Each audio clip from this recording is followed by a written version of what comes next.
It's a beautiful day here in the state of Maryland. It's freezing, but it's beautiful. I guess we should rejoice if we're here to experience it, whatever it's looking like, right?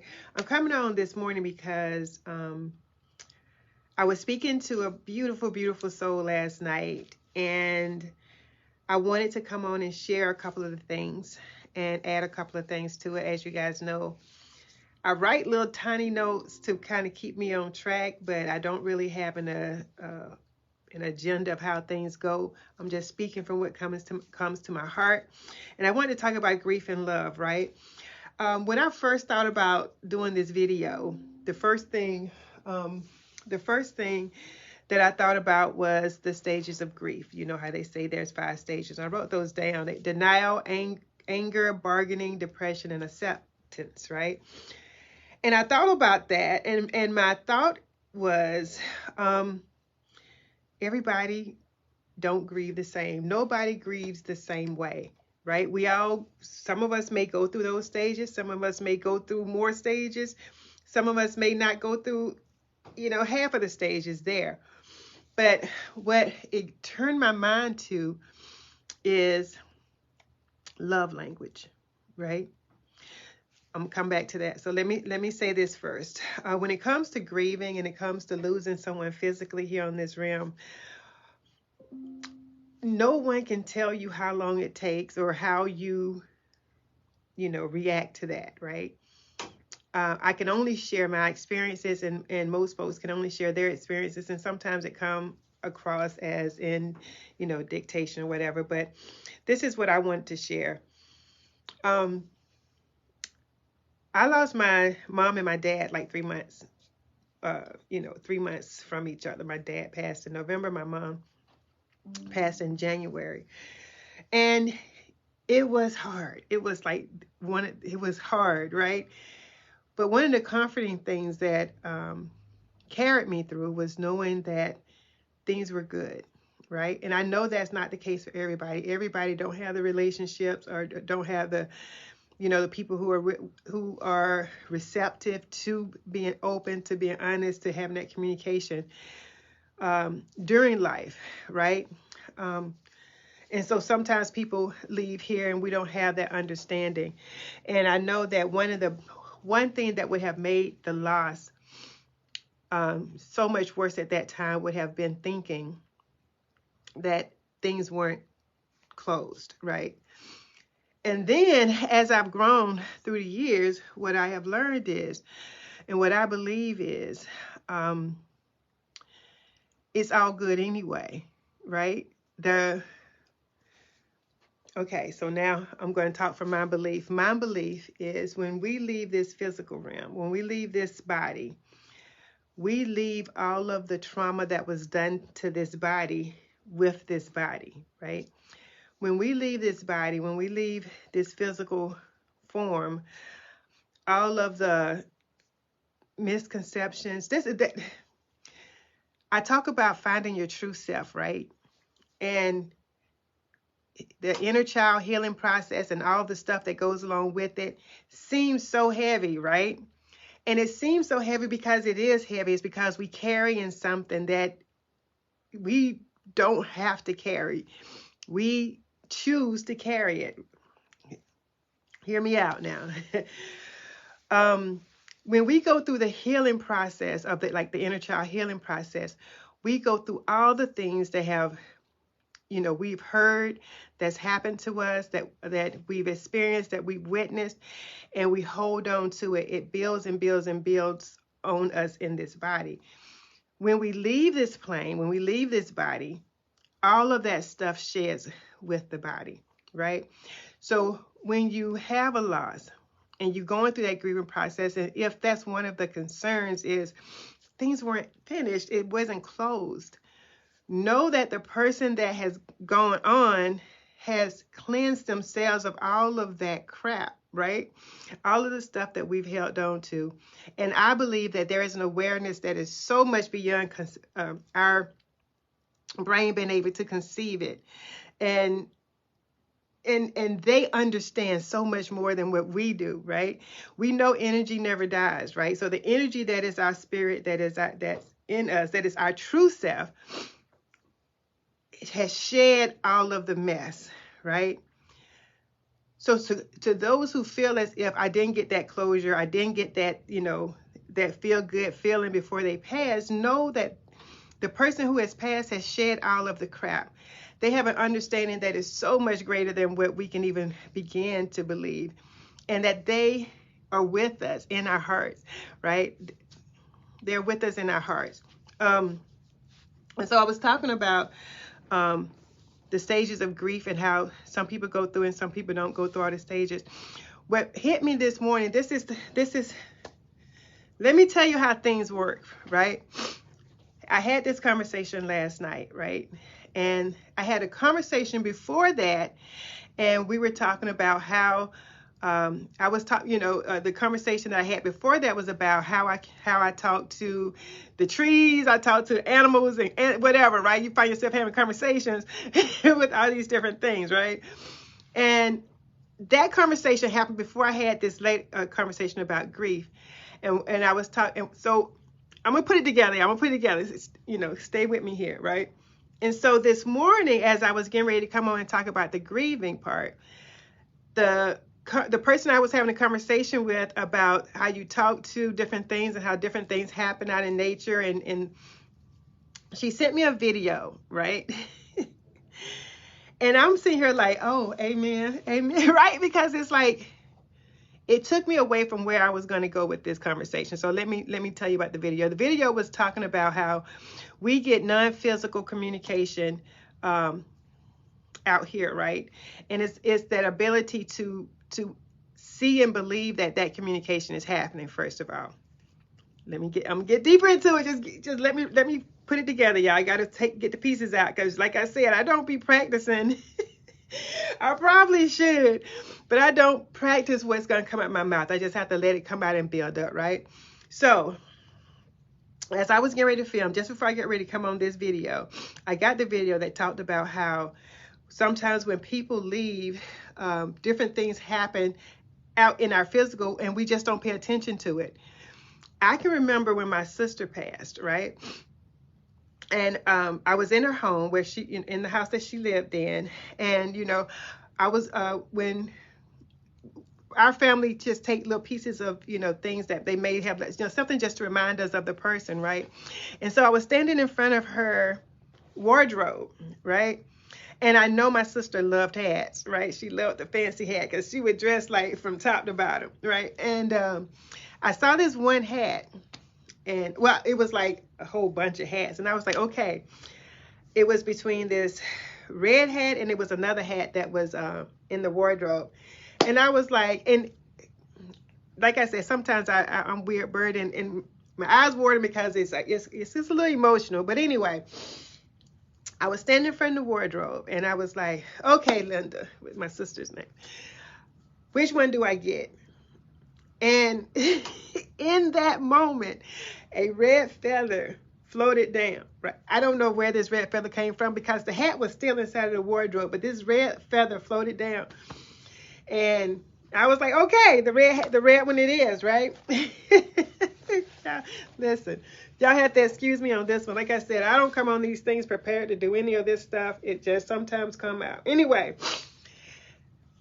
our loved ones, even after they have passed, still communicate with us. It's up to you to see and believe, and not talk yourself out of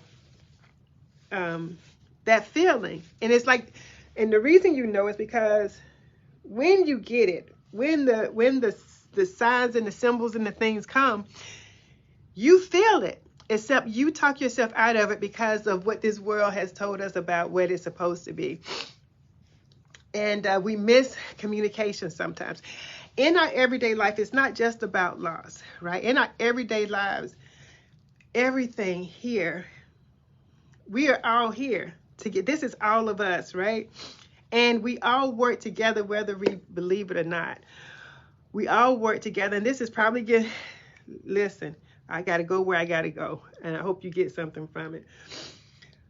We sit in the midst of everything all day in our worlds, and we don't listen, we don't pay attention, or we talk ourselves out of what it is that we're feeling. I was talking to a client yesterday. This is crazy because all of it's coming as I'm talking. I was talking to a client before the first conversation about out in nature talking. And we're talking about how, oh gosh, I just, anyway, I'll come back to it. I lost that thought for a second.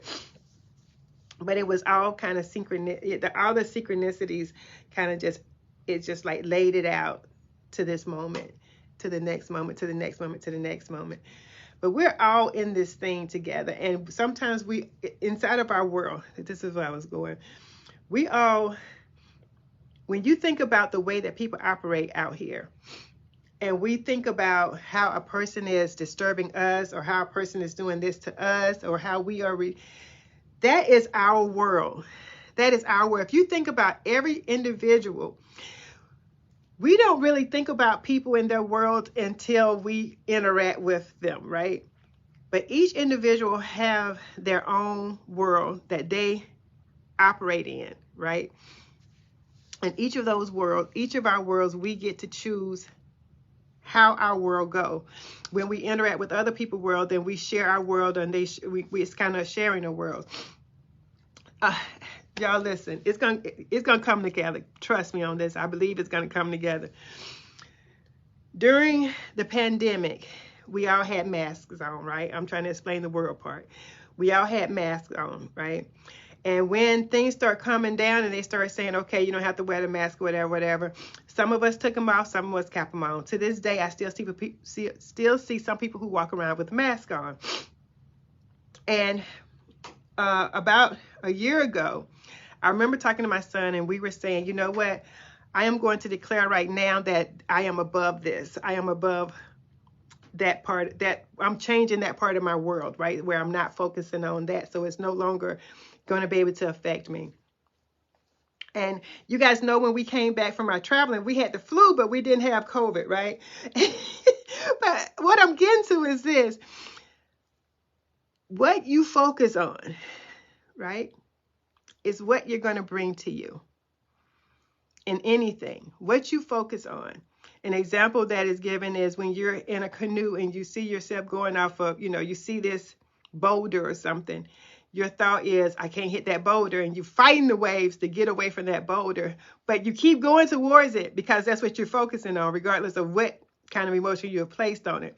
But when you focused on, I am going to go upstream, and you focus on that, then you go upstream, right? The same way in our world, the same way when we lose someone. When we think that, you know what, like I said, my belief is energy never dies. And when we leave this body, we shed all of the stuff that we picked up on this earth in this body, right? We have we have a clarity that's out of this world, literally, right? And so if we are in that belief, and we know that energy don't, scientifically proven energy never dies, then we know that energy, we'll still have access to that energy. I'm not telling you how to grieve, because the physical pain is still going to be there, because you miss the things, right? You miss what you thought could be. And this is grieving losses, whether it's a death, whether it's the loss of a relationship, whatever it is. It could be loss of a job, whatever it is. You mourn the physical thing, right? You mourn the thought of what you thought it could be, or what you thought, and what you miss, right? But the truth of the matter is, you can still have those moments if you choose to believe that you still have those moments. If you understand that the energy of your loved ones, the energy of that loss is still there with you, right? In some form or fashion. And it's up to you whether you decide you're going to focus on the signs or not. So when we speak of loss of people in our lives, my belief is they don't just leave. It's not like it's just snapped, that's the end of that. I believe that energy continues on, and I believe that energy is a clean energy, and we have access to that energy, right? the video about the non-physical entities. I'm going to wrap it all up. When you sit in your grief, right, in your mourning, knowing that you still have access to your loved ones through their energy. When you're sitting there and you ask your loved ones, you ask, give me a sign that you're here with me, or just ask the question, or just whatever it is. If you are used to having a conversation about trees, talk, whatever, have that conversation and watch the signs happen, and believe the signs happen for a reason, right? Believe that it's not just a coincidence. I don't believe in coincidences. When I was standing in front of that wardrobe asking about the hat, there's no reason for a red feather to float through the air, right? From the top, right? There's no reason for a feather to float in the air. My instant belief was, okay, you help me pick, right?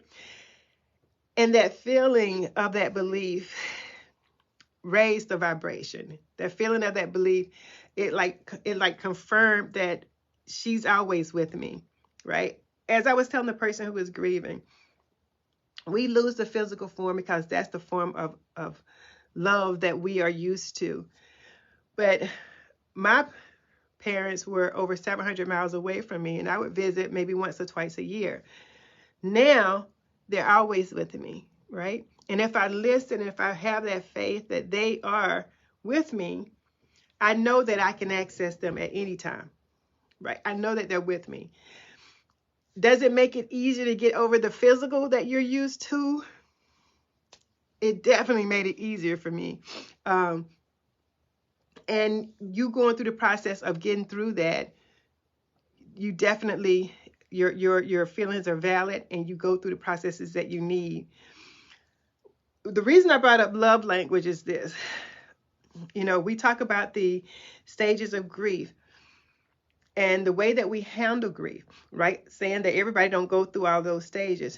My belief is the same way we have love languages is the way that we feel love. Love, if you're not familiar with love languages, it's like the words of affirmation, quality time, gifts, acts of service, and physical touch.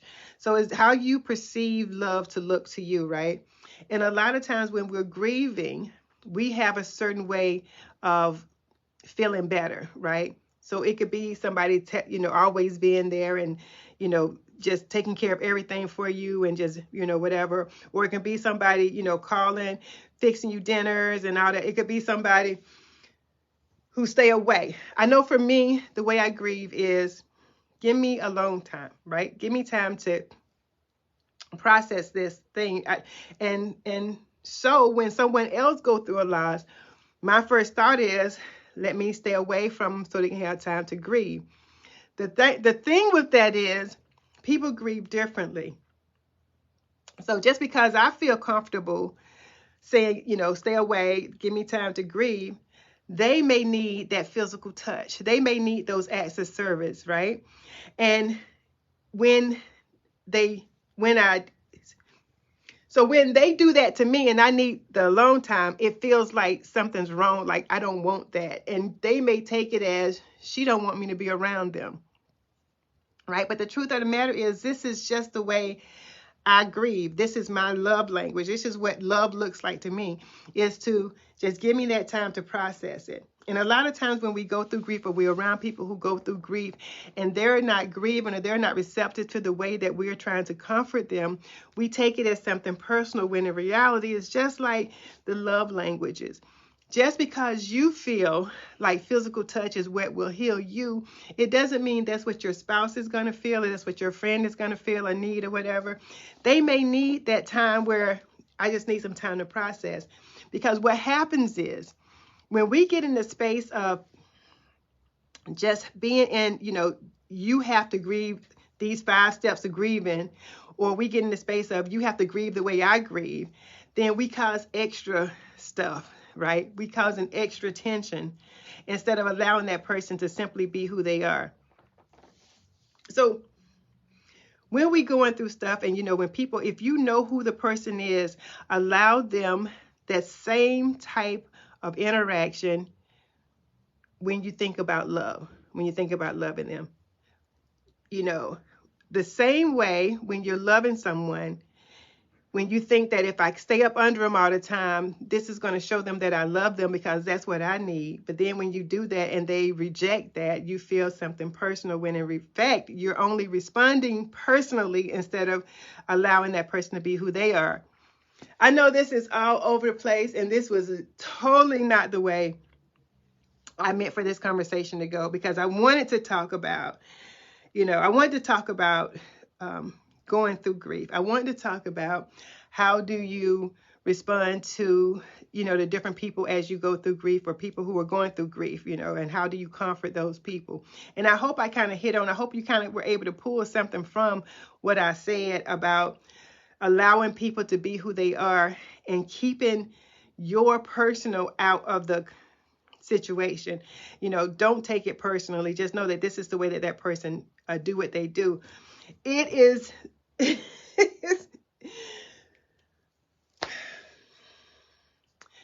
okay. I'm listening to myself and it's all over the place. But what I hope that you are able to pull from this is my feelings are valid. If I'm sad, I can cry. If I'm angry, I can be upset. If I desire, or if I need mercy and grace, then I can give myself mercy and grace to do the things that I need to get better with myself. The next thing I want you to understand is my loved ones, even when they physically gone, are always with me energetically. When they were physically here, we still had a limited access to them, but energetically, there's always the access to it. The next thing is they're still with us, and there's proof that they're with us. Get in a space where you're alone and you ask for a sign, or you ask for, let me know that you're still here. Let me know that, whatever it is, the question that you need answered. And listen to nature, because nature is connected with us as well. We're connected to all the things, right?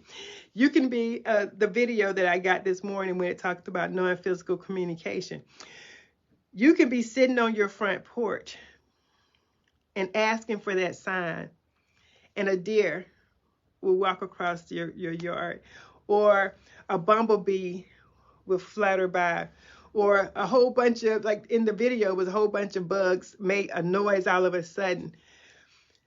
And instead of talking yourself out of, that was my sister connecting with me, or that was the universe showing that we are all connected. That was the way that my heart has received confirmation that my loved one is still here with me, and me healing from that physical pain of not having them. Know that they will always be with me. And also think about the fourth point that I hope that you also get is, when you're dealing with someone else who's grieving, understand that just like your love language, their way of being comforted in grief may look different from the way that you receive comfort in grief. And don't take it personal if your way is not their way. It's just the way it is, right?